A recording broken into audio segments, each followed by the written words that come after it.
કાલે એટલે 31 તારીખના રોજ અતિ ભારે વરસાદ જે મધ્ય ગુજરાત એટલે છોટાઉદેપુર હોય કે પછી દક્ષિણ ગુજરાતના જે સુરત વલસાડની અંદર જે વરસાદ વરસ્યો હતો, જે અતિ ભારે વરસાદ એ સત્તાવાર રીતે હવામાન વિભાગ દ્વારા આગાહી આપવામાં આવી હતી એ પ્રમાણે વરસાદ એ ખરેખર એ વિસ્તારની અંદર જબરજસ્ત રીતના વરસાદ વરસ્યો હતો અને આજે પણ પહેલી અને બીજી તારીખ સુધીમાં એ આગાહી અત્યારે અસર કરી રહી છે અને ક્યાંક ને ક્યાંક એ વિસ્તારોની અંદર જબરજસ્ત રીતના જે વરસાદ વરસી રહ્યો છે। જી હા મિત્રો, ગઈકાલે છોટાઉદેપુર જિલ્લાના અનેક ગામડાની અંદર જે નુકસાન થયું છે વરસાદી વાતાવરણના કારણે, જે વરસાદની અંદર અતિ ભારે વરસાદ હોવાના કારણે નદીઓ છલકાઈ અને કહેવામાં આવી રહ્યું છે કે ભાઈ વરસાદે 20 વર્ષનો રેકોર્ડ છે એ તોડ્યો છે। કારણ કે તમે વિડીયોની અંદર દ્રશ્યમાં જોઈ શકો છો કે ભાઈ અનેક ગામડાઓની અંદર જે નુકસાન થયું છે એ દ્રશ્ય પરથી તમને જરૂર એક અંદાજ આવી જશે કે ભાઈ આ વરસાદ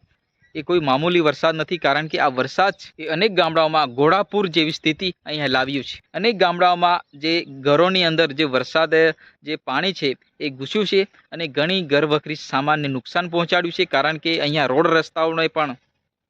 વરસાદે ડેમેજ કર્યા છે। નદીઓમાં ખૂબ વહેણ હોવાના કારણે જે અતિ ભારે વરસાદના કારણે જે નદીઓની અંદર પાણી છલકાયું, નદીઓ ઉભરાવાના કારણે અનેક ગામડાની અંદર જે નદીનું પાણી છે એ વહેણ છે એ ગામડાની અંદર જે આખું માર્ગ પકડી લીધો, એના કારણે અનેક ગામડાની અંદર જે નુકસાનો આપણને જોવા મળી રહ્યા છે। અનેક ગામડાની અંદર જે રીતના દ્રશ્યમાં આપણને સાફ બતાવવામાં આવી રહ્યું છે કે ભાઈ અહીંયા ઘોડાપૂરની સ્થિતિ સર્જાઈ। વાત કરીએ તો બોડેલી, સંખેડા, નસવાડી અને છોટાઉદેપુરના અનેક જે તાલુકાની અંદર જે વરસાદે ઘણું નુકસાન અહીંયા પહોંચાડ્યું છે, પરંતુ લોકો લાચાર છે કારણ કે આ કુદરતી હોનારત છે, કુદરતી ઘટના છે, આને કોઈ રોકી શકતું નથી। અને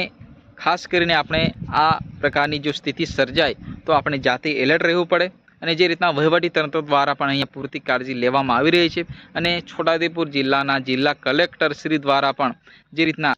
અનેક ગામડામાં જે નુકસાન થયું છે એના બાબતે જે પોતે ગ્રાઉન્ડ રિપોર્ટ જે લઈ રહ્યા છે, ગ્રાઉન્ડ લેવલે ચેક કરીને પોતે એક સર્વે હાથ ધરી છે અને ક્યાંક ને ક્યાંક લોકોને અપીલ કરી છે કે ભાઈ જે રીતના કામ વગર બહાર નીકળવું નહીં, ઘરમાં રહીને સુરક્ષિત રહો, એ પ્રકારની અહીંયા તંત્ર દ્વારા પણ એલર્ટ રહેવા માટે અહીંયા સૂચન આપવામાં આવી રહ્યું છે। ખરેખર મિત્રો, આપત્તિજનક સ્થિતિમાંથી ટળવા માટે આપણે જાતે એલર્ટ રહેવું પડશે, કામ વગર ઘરની બહાર નીકળવું નહીં, ઘરમાં રહીને સુરક્ષિત રહેવા માટે આપણા વિડીયોના માધ્યમથી આપણે પણ અપીલ કરીએ છીએ। સુરક્ષિત રહો મિત્રો, ફરી મળીએ નેક્સ્ટ વિડીયોમાં, ત્યાં સુધી જય હિન્દ, વંદે માતરમ।